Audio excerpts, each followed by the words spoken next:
Welcome to the Future Christian Podcast, your source for insights and ideas on how to lead your church in the 21st century. At the Future Christian Podcast, we talk to pastors, authors, and other faith leaders for helpful advice and practical wisdom to help you and your community of faith walk boldly into the future. Whether you're a pastor, church leader, or a passionate member of your faith community, this podcast is designed to challenge, inspire, and equip you with the tools you need for impactful ministry. And now for a little bit about the guest for this episode. Welcome to the Future Christian Podcast. Today, Loren Richmond Jr. welcomes Arianna Molloy to the podcast. Arianna is Associate Professor of Organizational Communication at Biola University. Her research focuses on meaningful work, work as a calling, and the connection between humility and burnout in the workplace.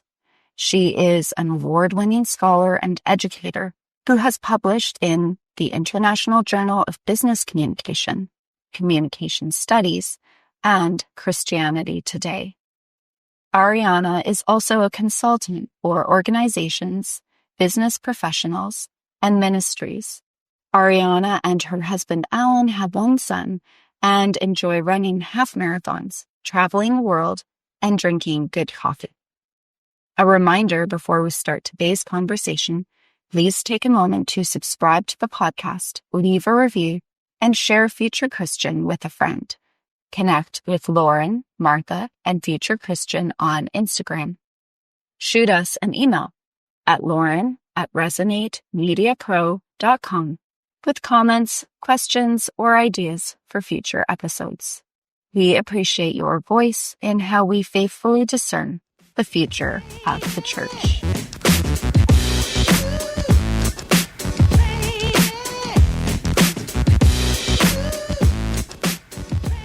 Hello and welcome to the Future Christian Podcast. I am Loren Richmond Jr. and today I am pleased to be joined today by Dr. Arianna Molloy. Hello and thanks for being here. Hello, so glad to be here. Yeah, looking forward to having this conversation. Let's begin with this. Share just a little bit about your faith background, what that looked like in the past for you, what that looks like today. Yeah. I have a very kind of boring story in some ways. I've loved Jesus since I can remember.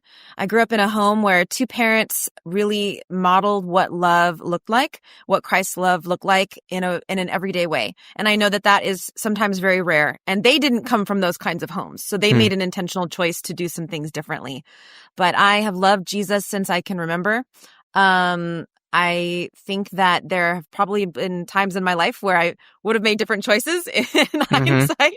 But generally speaking, I have known him as my savior and my shepherd, my best friend. In college, I read a couple of books and I was really involved in serving in the junior high in my church and the college ministry. In college, I felt like my prayer life kind of exploded. I've always loved to pray, but in that particular season, I really felt invited into a deeper level of intimacy with the Lord in that regard. So that's my story. Yeah, thanks for sharing that. Has prayer remained a central kind of spiritual practice, spiritual discipline for you? Are there any others that you've really grown fond of, perhaps? Yeah, I think for me, because God is a person, because I have relationship with him, to me, prayer is talking with him. It's coming to him and engaging with him. And so, it's not meant to be ritualistic in my heart and mind, although certain rituals do help sometimes. So, one of my favorite books is Sacred Pathways. And in that book, it talks about the 7 different, I think it's 7, it actually might be 9 different ways that people can feel close to God. Because we're all different. It's similar to any kind of relationship. We all have different, essentially, love languages and experiences. And the same is true in our relationship with God. And so my husband and I read that about 3 years into our marriage. And it was really illuminating to discern what lights us up inside each of us. And for me, it is kind of a traditional sense of like, I love reading scripture in the morning when I have the time. I have a kid now, so it's a little bit harder, but I love just diving into scripture. I love reading books that sort of illuminate things about scripture. I love praying. For me, I feel the most at home with the Lord when I'm in nature. So finding my space in that is really important. For the last I don't know, 5 years, I've gone for a walk by the beach. We live close enough to the beach. On Friday mornings, every Friday, I go for a 30-minute walk by the beach and just quiet my heart and reorient. And for me, when I see nature, I just feel closer to the Lord. Whereas my husband, he's more of someone who loves to have intellectual conversations. I love those too, but they don't make me necessarily feel closer to God. Or he loves to serve. Again, I love to serve, but it doesn't necessarily make me feel closer to God. So I think, figuring out, and again, I think that can also change depending on the seasons of our lives. Okay, we got to ask, it's Friday then. Did you get your walk in? I'm going after this, actually. Okay, good. I don't want to get in the way of that then. No, I don't want it's to good. get in the way of It's kind that. of a sacred space for me, so I try to really protect that when I can. Yeah, and also, like, I am super jealous that you're going to get to walk on the beach, but it is what it is. I know. Colorado has mountains. There's nothing like the, Rocky Mountains, but also California has beaches, and that's also pretty great. Yeah, Arianna is was a part-time resident, sometime resident of the Denver Metro, going to DU for your PhD, so you got to enjoy a little bit of it. Well, even though your story is short, in some ways I'm grateful to hear it, and also grateful because it gives us plenty of time to talk about your book. So Arianna is the author of Healthy Calling: From Toxic Burnout to Sustainable Work. And I got to say, I was really impressed by this in many ways in the book. But let's begin just kind of the standard boilerplate question, like, what inspired the book? Why did you want to write it? Yeah. So in my master's, actually, I got my master's at the University of Portland in Oregon. And in that time, I was studying how faith-based organizations manage their business values with their faith values. And so that was interesting to me. And as I was interviewing folks who were part of organizations that did that, I noticed they kept using the word calling, which just kind of was in my brain a little bit. Then I went on to get my PhD, and I started studying literature on meaningful work. So in secular spaces, that terminology, meaningful work, points towards purposeful work that feels purposeful and impacting. And I remember reading a 2008 article where in this article about meaningful work, they said more studies should be done about how people also approach work as a calling. And it was like, yes, I need to study this. And so I studied how people from different professional domains experienced work as a calling. And so that would have been, I interviewed an NFL coach, lawyers, financial advisors, stay-at-home parents, artists, musicians, teachers, and, psychologists. And so I found several things that marked the way they experienced work as a calling. By the way, not everyone I interviewed was a Christian. So people who aren't Christians still have this identified connection for purpose, which I think is God-given, even if they don't recognize it. So that's a really cool way to have a conversation too. Like if someone is not a Christian and they feel called, you can say, well, what's calling you? Can you tell me more about that? So I studied that. Now in my dissertation, it's like a good dissertation is a done dissertation. So I didn't have time to like fully investigate everything. I studied how people experienced work as a calling. I also studied the impact of culture and community on that sense of calling. So when we have support from our family or from our workplaces, and when we don't, how does that impact our ability to live that out?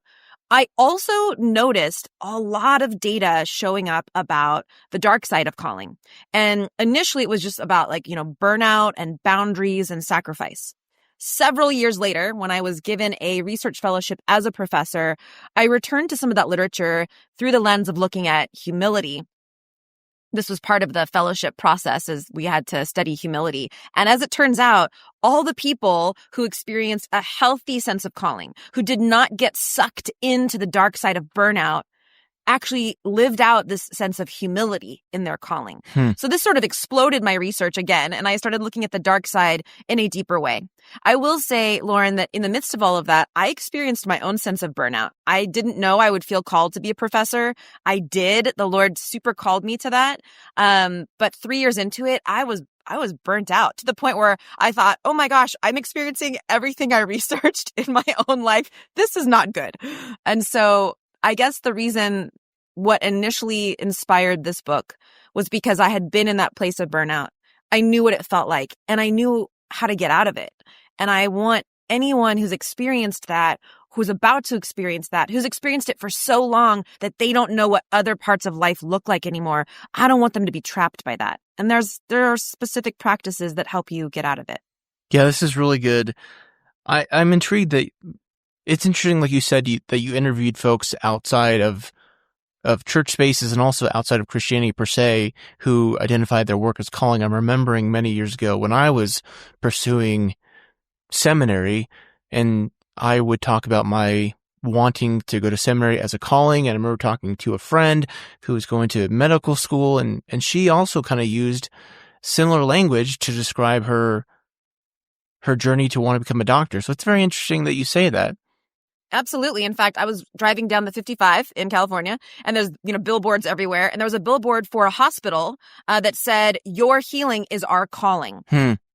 And that was there. I was watching a commercial, when commercials actually happen now on streaming services. Right. And there was a commercial for a truck company. I think it was Dodge Ram.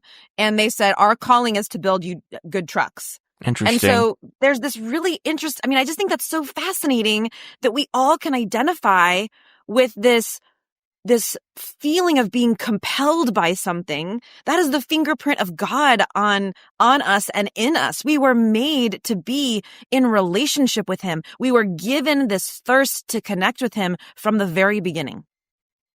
Well, this is great. I want to talk through some topics in the book. So let's begin. You've kind of hinted at them already. Some of the positives and negatives of a work calling. Yeah. So, what's really fantastic is that there's sort of 3 different ways people can approach work, and they're not contained. So they can overlap and sometimes you can experience all 3 in one day, depending on what's happening in your job.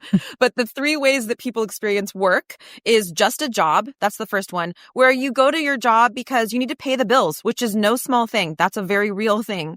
You took this job because you need to pay the bills. You clock in, you clock out. You might not like it. You might not love it. There's not necessarily a promise of upward trajectory. Like there's not necessarily like a 15-year plan in your mind.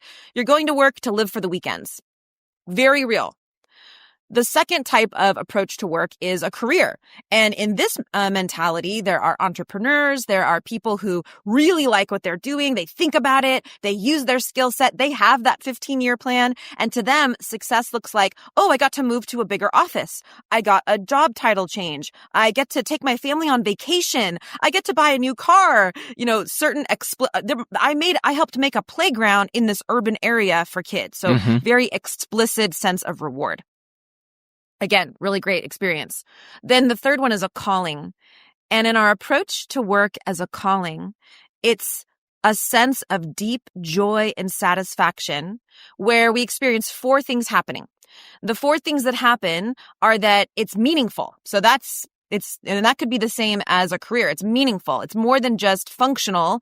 You derive meaning from it. I interviewed a woman who was a makeup artist and she did makeup for people. And she said, I get to help people feel beautiful. It was meaningful to her. I've interviewed people who were the custodians at a hospital, and many people, unfortunately, deem some work as not real work, and that's really unfortunate. Right. That's actually, in my opinion, unacceptable. It might not be their ideal type of work, but it could be someone else's. And I remember interviewing a custodian at a hospital who felt it was their job to make that hospital room clean and welcoming for the next person who's experienced tragedy. Wow. And so that's dignifying.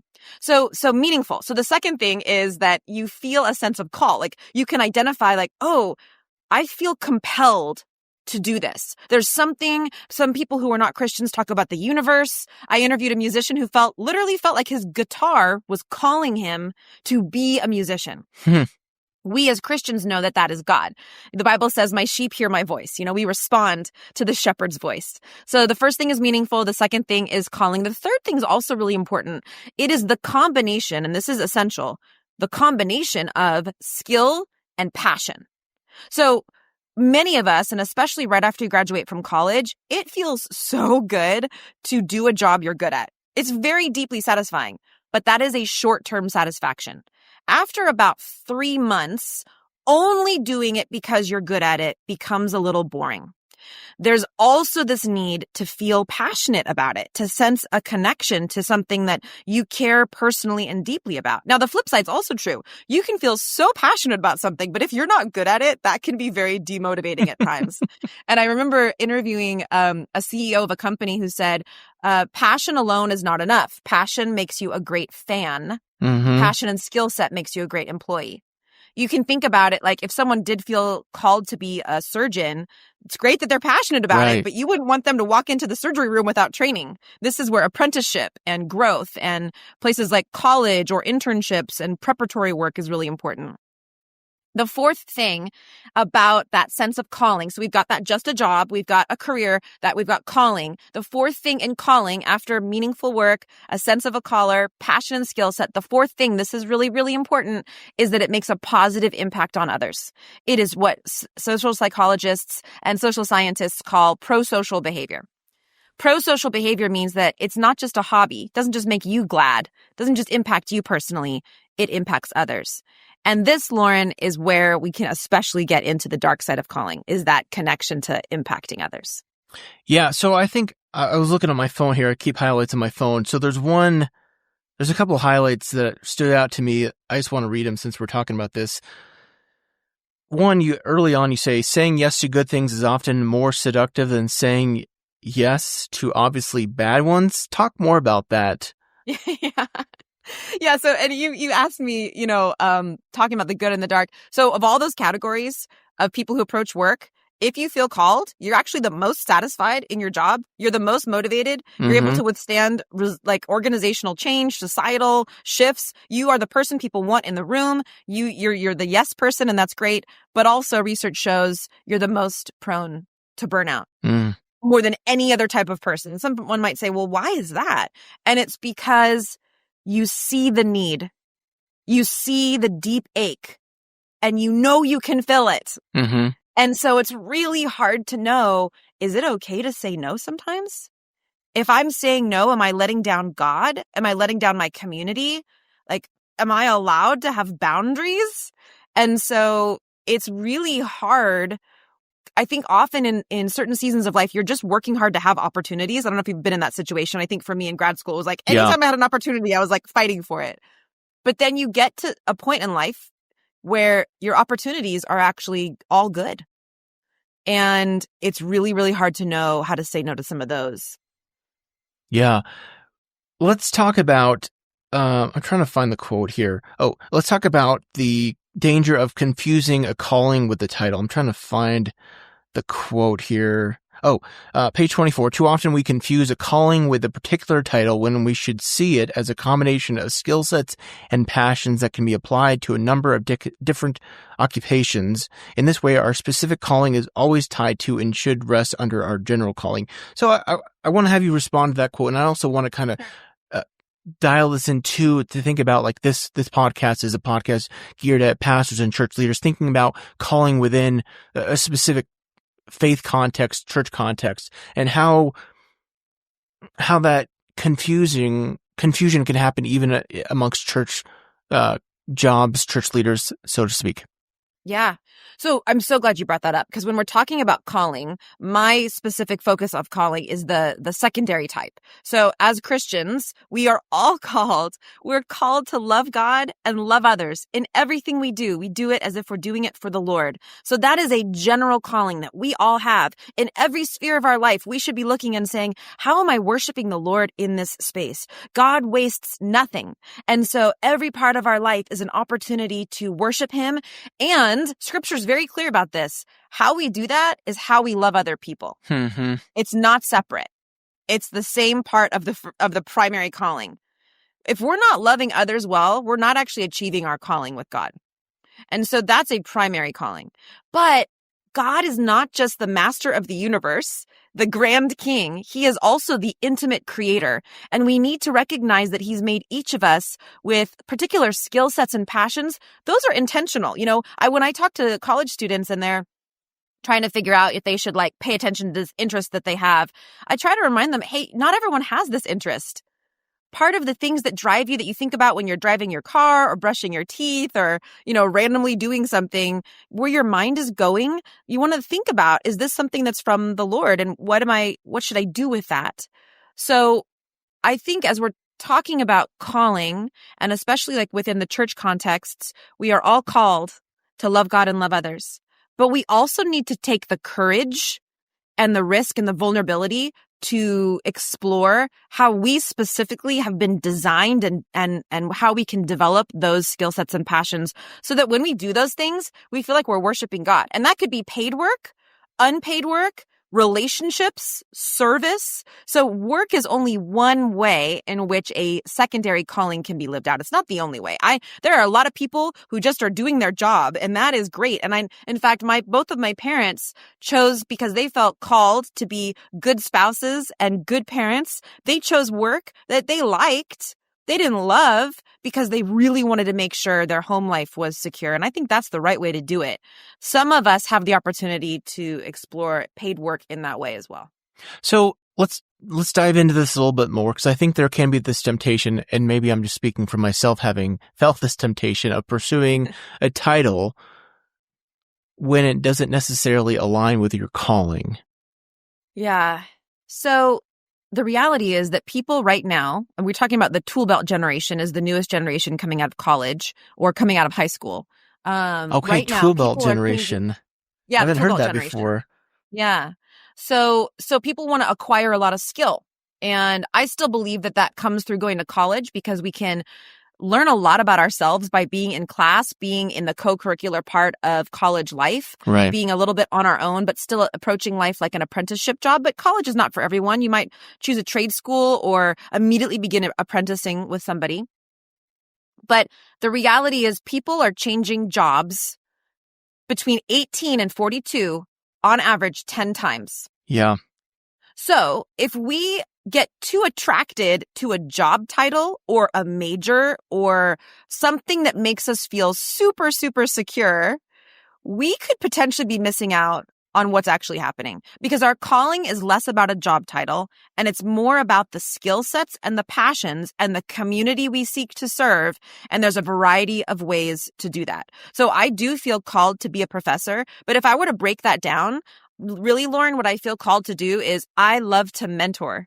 Like, mentorship is, to me, one of the most important things. I also love to collaboratively learn. I love to learn together and talk through things and explore the why questions. I love to speak interpersonally, one-on-one with people, but also in large groups. And that can happen as a professor, but that could also happen in other places too. And if I'm not careful, if I hold that professor job too tightly, it becomes one of the dark sides of calling that we talk about, which is an idol. It becomes an idol rather than the way in which I can experience my calling. Okay, I really want to hone in on this, because this is so important. I think for me personally, from my context that I'm hoping to speak to, I'm thinking of a few different things. So I'm going to kind of just talk here, and hopefully this makes sense. I'm thinking of a book. I'll have to recommend the title, Another Way. It's been out for a few years, and I had the authors on some time ago, and they talked about like they use the words like of a telos, like an end, a purpose. So I think there's different language, similar ethos here. I'm also remembering, do you remember this movie a couple of years ago? It was like The Sound of Music or The Noise, and about this drummer who lost his hearing. No, that sounds really fascinating. Yeah, I can't even remember what it was on, but it was really meaningful to me, because I was going through a kind of a career transition where I was losing a title, right? And I really had to think about like this guy kind of lost he lost his hearing, and he was playing in a band, lost his hearing, and couldn't obviously play in a band anymore.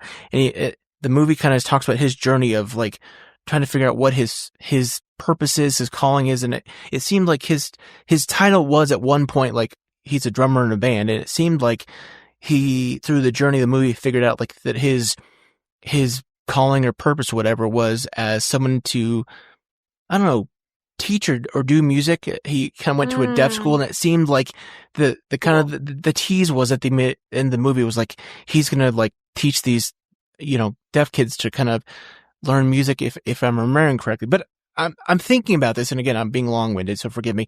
But I'm thinking about this so often in I mean, I see it myself in my own context. I think for pastors and church leaders, there can be such a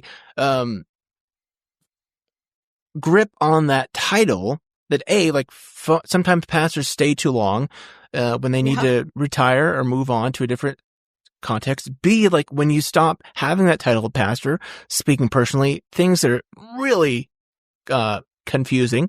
And then 3, it's like, for as we think about American church broadly speaking, the kind of professional pastor model is largely going away in many cases as folks think about bivocationality and co-vocationality, whatever. So I've given you a lot there, but respond to what strikes you there. Yeah. I love certainty. Yeah, I am me a too. J on the Myers-Briggs. In the Enneagram, I am a 6. I'm a healthy 6 usually, but I like a sense of safety. I am a type A, although I don't think I'm super stringent, but I love lists, and I love that security. And man, job titles or choosing your major or a season in life, like, oh, I'm a mom of a this age kid. Those are all fine. But ultimately, if we move from those things being an expression of who we are to the definition of who we are, we get into trouble. When we move from them being an expression of who we are, hey, by doing these things, I get to express who God is to me and I get to love others. When we move from that, which is healthy, to this is who I am and I don't know who I am outside of that, red alarms, the fire alarm, like our smoke detector goes off very easily in our home. Your smoke detector should be going off if your job is how you know yourself. Is the only way. Yeah. And it's incredibly tempting to do that. I think particularly, again, it's incredibly tempting to do that when you feel called because you're experiencing this sweet spot. Certainly not every day and not with every task, but generally speaking, the work you're doing makes you feel connected to God. And so when all of a sudden that's been taken from you or you no longer feel that because you're super burnt out, it's extremely disorienting. So I think what I would say is this goes back to making sure that we're approaching calling in a healthy way. And what the really important thing about that is rather than thinking about healthy calling as a category, I'm in it or I'm out of it, we need to think of it like a spectrum. Where am I today? I mean, in writing this book, someone asked me, did you write this book for yourself? I didn't because I've already experienced it. I wrote it for you. I wrote it because my passion is mentorship. When I was writing this book, I was writing it imagining that I'm sitting across from a coffee table with my favorite white chocolate mocha in a beautiful mug, cozy with a fireplace nearby, looking at you, the reader, the listener, and we're talking together. I did that because it's really, really hard. It's really hard when you've experienced that. I think there's a lot of things you can do, and I'm maybe going on a tangent myself. No, Loren, go ahead. so you can jump in, but there's a really fantastic grid called job crafting that you can do that helps you reset the current job you're doing if it's not feeling like a calling. Job crafting, and that's thinking about the tasks that you're doing, task crafting, relational crafting, thinking about the relationships that you're experiencing, and cognitive crafting, just your mental approach to it. And we can chat about that if you'd like, but there are things you can do. But ultimately, let's go back to this. Calling is about relationship with the caller. That's what it's about. It's relationship with the caller. It's relationship with ourselves. That's called intrapersonal communication. I'm a communication professor. It's how we talk about work with ourselves. So, for example, when I went back from maternity leave after I had my son, I realized I was feeling so pulled in so many directions and I was resentful of it. And so every time I left for work, my son would say, Mommy, don't go. And I would say, I have to go, buddy. I have to go to work. And I was driving to work and I thought, you know what? Me telling myself that over and over makes me believe that. But guess what I get to do? I get to go to work. And so I just made that shift. And so the following day I said, oh, buddy, I get to go to work. You know what I get to do today? I get to love on students and I get to tell them about Jesus and communication. And you get to go to work. You get to go to kindergarten. It's so exciting. You get to learn and I'll see you afterwards. And so reframing that to ourselves is really important. So relationship with the caller, relationship with ourselves. And it's also about relationship with the community. And when we think about that, it's our work community and it's also our personal community. Again, with a healthy calling, our families, that is part of our primary calling, in my opinion. And so whatever you see as your family, if you're single, if you're married, with kids, without kids, whoever you deem as your family, they better be doing really well. If they're not doing well, your work is secondary. Yeah. And the problem is people go to their work because it's controllable. When personal life feels uncontrollable, when bad things are happening, when kids aren't listening, when conflict with spouses are happening, they go to work because they can control it. Again, that takes us to the other type of dark side, which is workaholism. Yeah, this is all good stuff here. I feel like I should talk to you offline about the job crafting grid, but anytime. I would love it. I want to talk more about shame and burnout. And I think if I'm understanding correctly, they're kind of two different sides, perhaps, of the same coin. I want to read a couple quotes here.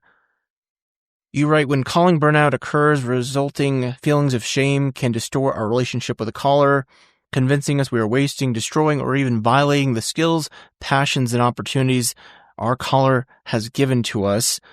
You also write about deep shame being consuming, evident in a chronic sense of unrelenting worthlessness, self-doubt, so on and so forth.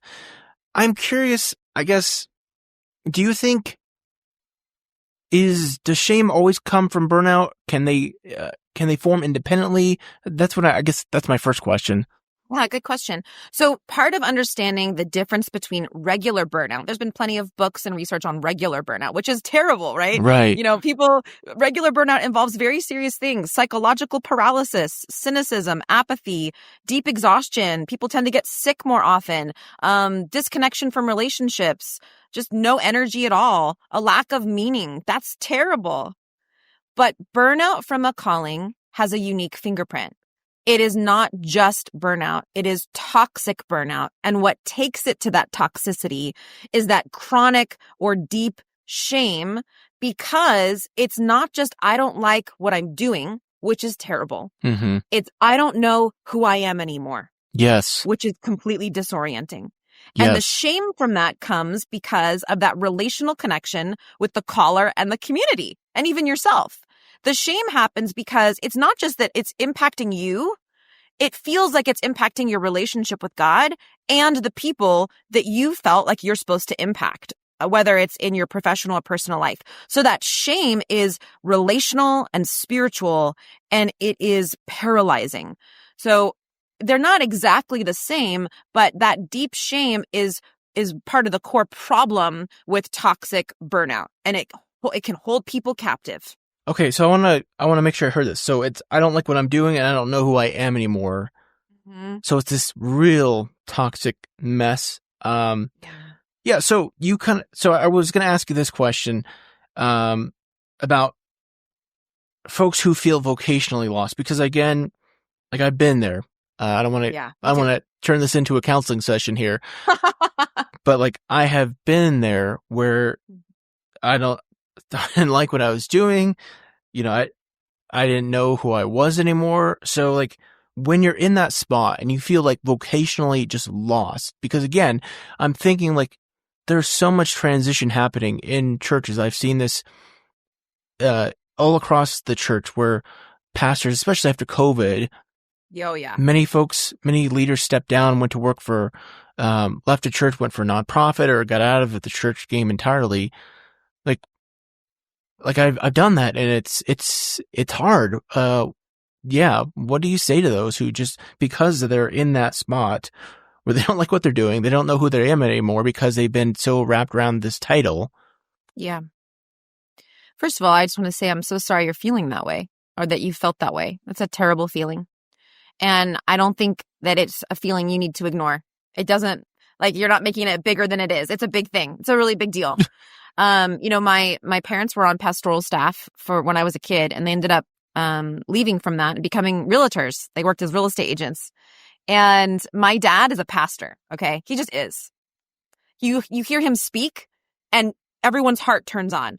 His voice is the kind of voice that makes people feel seen. He is wisdom incarnate. He is God's wisdom. And he's just a kind, wonderful person. And he did real estate. And he was good at it. It just wasn't the thing that lit him on fire. But you know what he did? He chose to pastor in that role.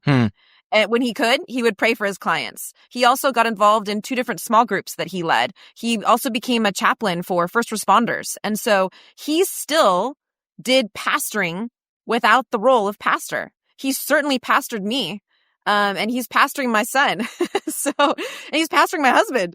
And so I feel like to not be dismayed simply because the title is gone doesn't mean that calling is gone. It just might need to be lived out in a different way. Yeah. And I think going back to the caller and saying, I feel like you want me to do this and I don't see space for this. Show me how. So part of it is just remembering that the calling is not lost because the relationship with the caller is still there and he is faithful and trustworthy. Now, it does require us doing a little more work sometimes, and it doesn't always look how we want it to look. So the other thing I would say, if you're in that vocationally lost spot, is build your board of directors. If you've not yet done this, think of a personal board of 3 to 5 people. Literally take the time to think about who you want, why you would want them on your personal board, and then what would be the questions you would ask them. Now, I even think you can have people on there who you don't know. You know, like C.S. Lewis is on my personal board of directors. Dallas Willard, right? Richard J. Foster. I don't know them personally, but I will go to them. I will go to their literature and seek knowledge that way. I also have some actual people that I know. And so building your board of directors and then intentionally and routinely connecting with them, whether it's through a podcast. I mean, you, Loren, might be the board of director for people and they listen to your podcast. And so that's part of their guidance. But we cannot thrive without community. Yeah. Wise kings, as Proverbs says, have wise counselors. Yeah. We cannot thrive without community. We're not supposed to do this on our own. And you know, we haven't really gotten into this part, but one of the other things that take us to toxic burnout is something called sustained or chronic stress. So you're talking about like, you know, the pandemic and stuff. What really impacted a lot of people is that stress was no longer like a seasonal stress. It was like long-term stress.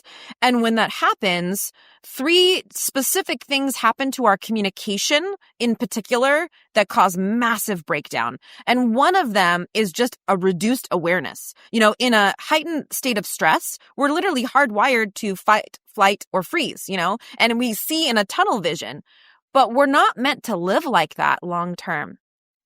And so sometimes we miss things. We need community to help us when we're missing things. Shame is a lot quieter and a lot less powerful when we live in community. I mean, Brené Brown talks about this, you know, when we name it, it's a lot less powerful. It loses its power. And I think that, I think you can look at every part of scripture and see evidence of the health of living in community. But the problem is when we're in pain, we withdraw. That's one of the other parts of living in sustained stress or chronic stress is we withdraw. And withdrawal is not necessarily a bad thing for a time. That can actually be important, but you have to communicate that you're doing it and then return to your community. Yeah. This is all good stuff.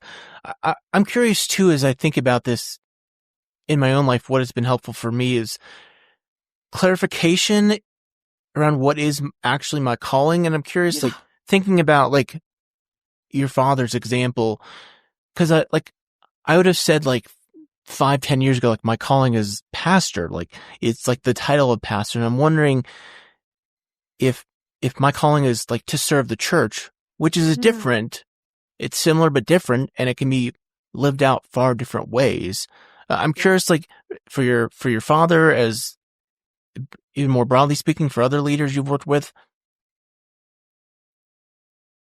Yeah. So sorry, can you ask me the question again? Yeah, just like if it helps kind of clarifying or redefining what your calling actually is, or for sure. And I think that, you know, one of the necessary things we have to do in a healthy calling, and I know this is really basic, so I'm not going to shock you with this piece of news. Okay. One of the things we have to do, we have to rest. We have to Sabbath.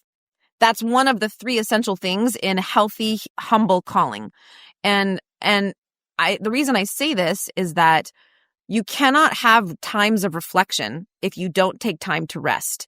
And you cannot make a change or course correction if you don't have time for reflection. So part of reorienting and checking back in with how our calling is doing is we have to slow down long enough to pay attention. And especially for people in ministry, actually taking time to rest is super complicated. It's just complicated.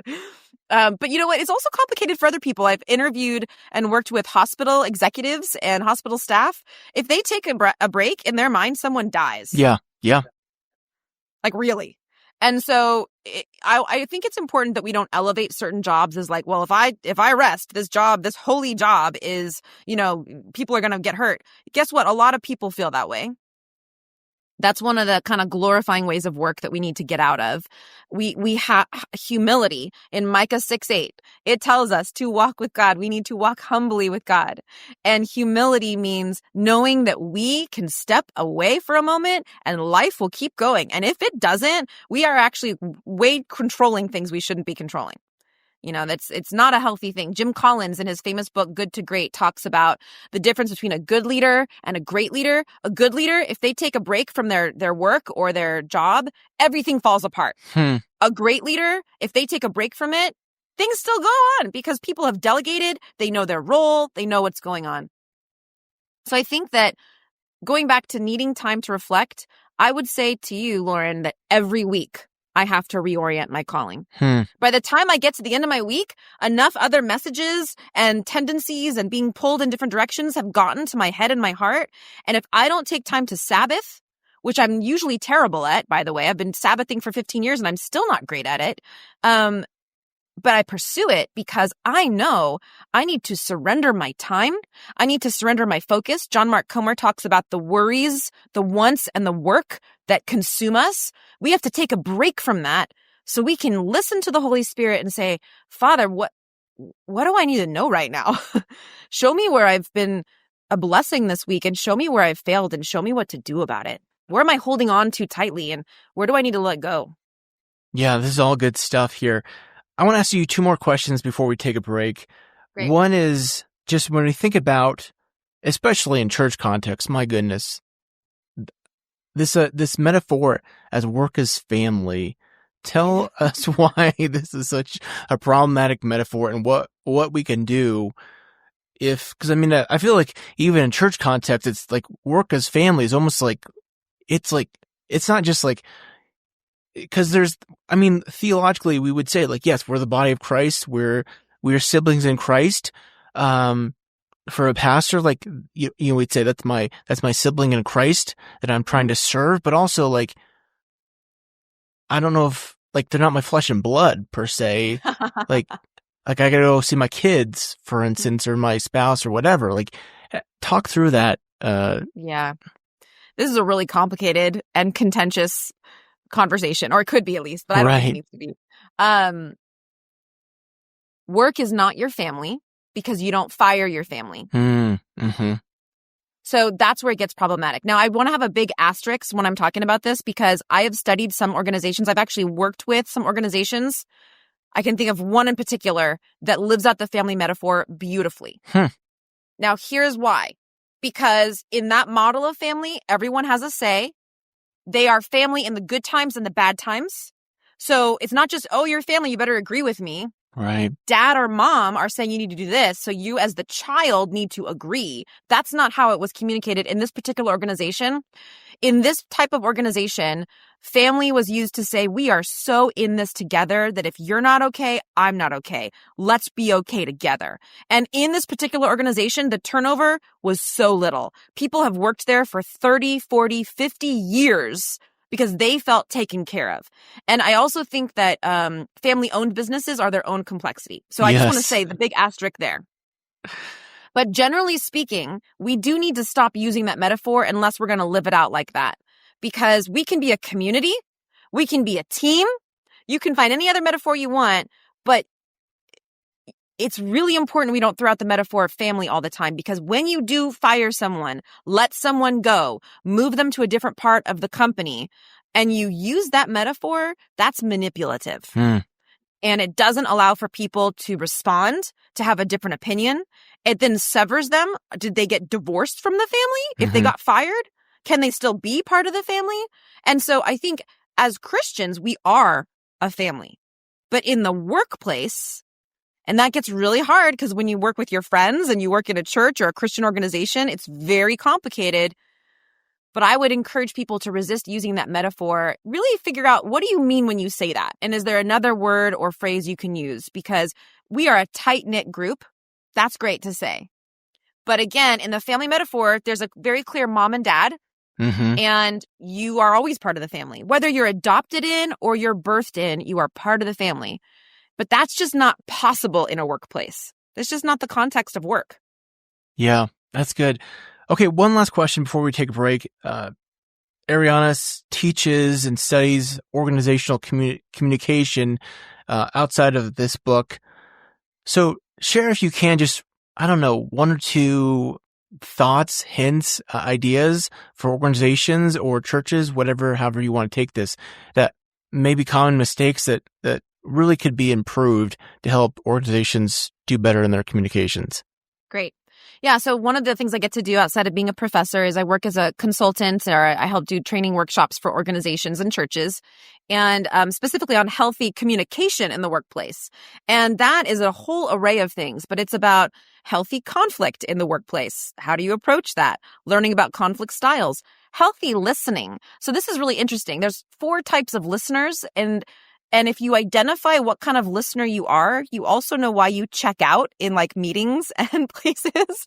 So then you're responsible for checking back in or making the ask like, hey, this thing right here is not happening. Can we do it this way? So knowing yourself that way. Healthy communication is in the workplace also involves knowing how to communicate with empathy. You know, Gallup did a study several years in a row that basically said 80% of people would work more hours with less pay if they knew they had an empathetic boss. I'm going to say that again. More hours, less pay if they knew they had an empathetic boss. Empathy is not lip service. It is slowing down long enough to make sure that person feels seen and heard. And if you have the power to take action, you take action on their behalf. And so those are some practical things. I also teach nonverbal communication. 70% of communication is nonverbal approximately, and learning what that means in the workplace is really key. There's also things like, what is your shared goal in the workplace? For example, I was talking to a VP recently who said, you know, it's really important to me that people respond to emails in 24 hours. And we were like talking about, have you made that clear to people? Because if not, guess what? Over communication is your very best friend in the workplace. Over communication. Communicating something multiple times is your very best friend, because everyone has a million things going on in their head. And especially if they're not part of your direct report, you might have thought you've said it once enough, twice enough, 3 times enough, but they might need to hear it 7 times. Usually people need to hear something 7 times before it really sets in. So there's all sorts of ways that you can approach communicating in the workplace to garner more cohesion, a greater sense of motivation, to figure out why these like side conversations on a different text thread or like at the water cooler are happening when they shouldn't be. They should be happening in the meeting. And I think, again, communication it's like the air that we breathe. We don't notice it till it stops working, but it's super essential. Well, I look forward to your next book then on organizational communication. Arianna's book is Healthy Calling: From Toxic Burnout to Sustainable Work. Really recommend it. Let's take a quick break and we'll come back with some closing questions. All right, we're back with Arianna Molloy, Dr. Arianna Molloy. Thank you so much for this conversation. Really appreciate your insights. Closing questions, we always tell folks you can take these as seriously or not as you'd like to. But if you're Pope for a day, what do you want to do with that day? I would love to see early childhood education be better for all people. I think for families, in terms of knowing how to help develop and cultivate their kids from 0 to 8 years old is really essential. And I don't know why people assume that just because you have a kid, you know what to do with them. It's a very lonely and challenging experience sometimes. And so I'd love to see more support for that across the entire world. I think that it would be really great if we could change the way we treat people who are retired and who are done with their primary work. I think we as a society in particular really devalue one of the most essential populations, and we miss out on their treasure. And we're also responsible for the increased loneliness that exists in that population. And that's a shame. And as in the church, we need to do better and not relegate them to the corners of the space. This is good. Okay, real quick then. Okay. Practically speaking, any thoughts for the Pope on Pope communication? I suppose treat it like it's as essential as medicine. As a professor in communication undergrad, people are like, oh, communication, what are you going to do with that? And it's like, what can't you do with that? And what's crazy to me, I wish I could just put it on a tape recorder. I now show my age. I wish I could put it on repeat. Just that a couple years after people graduate, they come back to me and they say, oh my gosh, everything you taught me in communication, I'm using on a daily basis. But you just don't see it because it feels like it should be obvious. But it's most of the time the obvious things that get us into trouble because we don't do them well. Yeah. Okay, a historical Christian figure you want to meet or bring back to life. Okay. I don't know if I can choose between them. I love Peter from the Bible. I love him so much. Also John. Also Mary. I feel like she is such an interesting person. I would love to know more about her.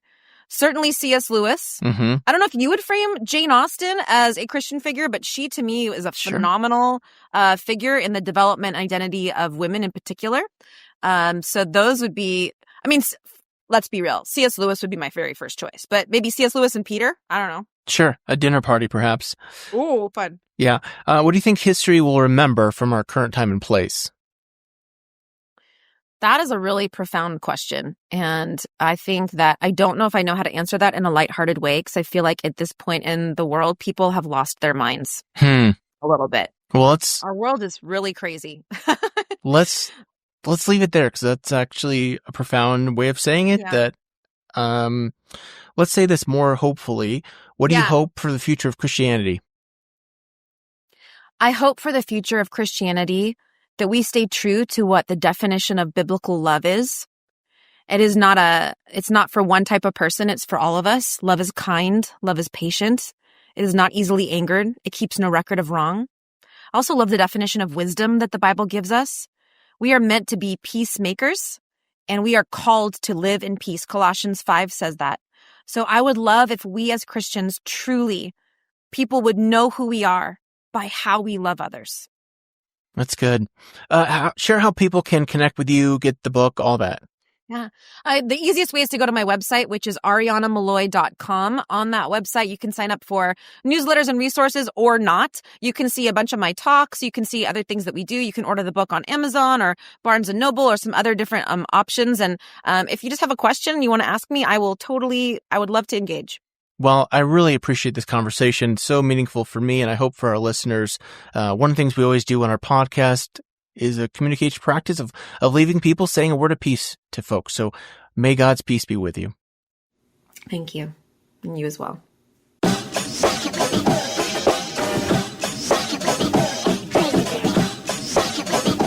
Thanks for joining us on the Future Christian Podcast. The Future Christian Podcast is produced by Resonate Media. We love to hear from our listeners with questions, comments, and ideas for future episodes.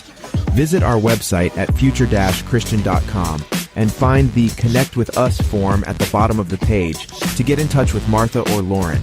But before you go, do us a favor. Subscribe to the pod to leave a review. It really helps us get this out to more people. Thanks, and go in peace.